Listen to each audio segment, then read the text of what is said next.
জেরুজালেমের সেই রহস্যময় ওয়েস্টার্ন ওয়াল ধরে প্রার্থনার সময় আকাশে ইরানি মিসাইল দেখে যখন ইসরায়েলিরা পালাচ্ছিল, তখন অলক্ষ্যেই যেন মুসলিমদের শত বছরের পুরনো এক প্রতিজ্ঞা আবার আলোর মুখ দেখল। মুসলমানদের প্রথম কিবলা আল আকসা মসজিদ, যা পরিচিত বাইতুল মুকাদ্দাস নামে। এই মসজিদ থেকে মহানবী বুরাকে চড়ে যাত্রা করেছিলেন সপ্ত আসমানের উদ্দেশ্যে। এই পবিত্রতম মসজিদ, যেটি নির্মাণ করেছিলেন হজরত ইব্রাহিম আলাইহি ওয়াসাল্লাম, যেটিকে হজরত সুলাইমান আলাইহিসসালাম জিনদের মাধ্যমে আরও সম্প্রসারিত করেছিলেন। ইতিহাসের নানা পরিক্রমায় এই মসজিদ নিয়ে নানা ষড়যন্ত্র হলেও 1967 আরব ইসরায়েল যুদ্ধের মাধ্যমে এই মসজিদ সংলগ্ন এলাকা ইহুদিরা দখল করে। সেই থেকে আল আকসা মুক্ত করাই আল কুদস আন্দোলন নামে পরিচিত। ইরান বারবার বলে আসছে এই বাইতুল ফিলিস্তিন স্বাধীন করার পাশাপাশি মসজিদুল আকসাকেও তারা মুক্ত করবে।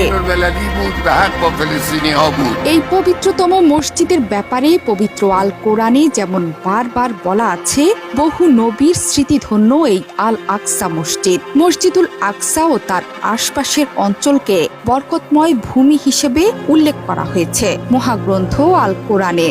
সূরা বনী ইসরাইলে আল্লাহ বলেছেন, পরম পবিত্র ও মহিমাময় তিনি, যিনি নিজ বান্দাকে রাতে ভ্রমণ করিয়েছেন মসজিদে হারাম থেকে মসজিদে আকসা পর্যন্ত, যার পরিবেশ আমি করেছিলাম বরকতময়। তাকে আমার নিদর্শন দেখানোর জন্য তিনি সর্বশ্রোতা সর্বদ্রষ্টা।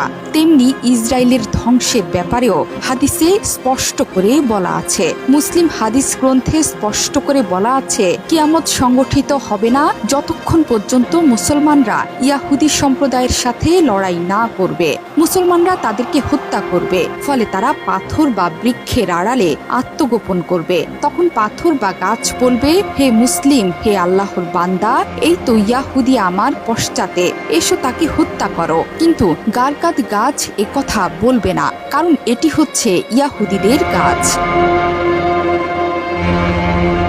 এই পবিত্র আল আকসা মসজিদে কম্পাউন্ডে একটি দেয়াল ঘিরে আবর্তিত হয় ইহুদিদের সব কর্মকাণ্ড। তারা বিশ্বাস করে এই দেয়ালে ঐশ্বরিক শক্তির উপস্থিতি আছে। তাদের বিশ্বাস অনুযায়ী এটি সলোমনের দ্বিতীয় মন্দিরের অংশবিশেষ। কিন্তু ইসলাম স্পষ্ট করেই বলে, বনি ইসরায়েল গোত্র যেখান থেকে ইহুদিদের উৎপত্তি, তারা বারবার তাদের নিজেদের কৃতকর্মের কারণে অপমানিত এবং ধ্বংস হবে। ইসলাম ধর্মের বিশ্বাস অনুযায়ী কিয়ামত সংগঠনের আগে ইমাম মাহাদির নেতৃত্বে মুসলিমরা জেরুজালেম জয় করবে। ধ্বংস হবে ইহুদি রাষ্ট্র ইসরায়েলের।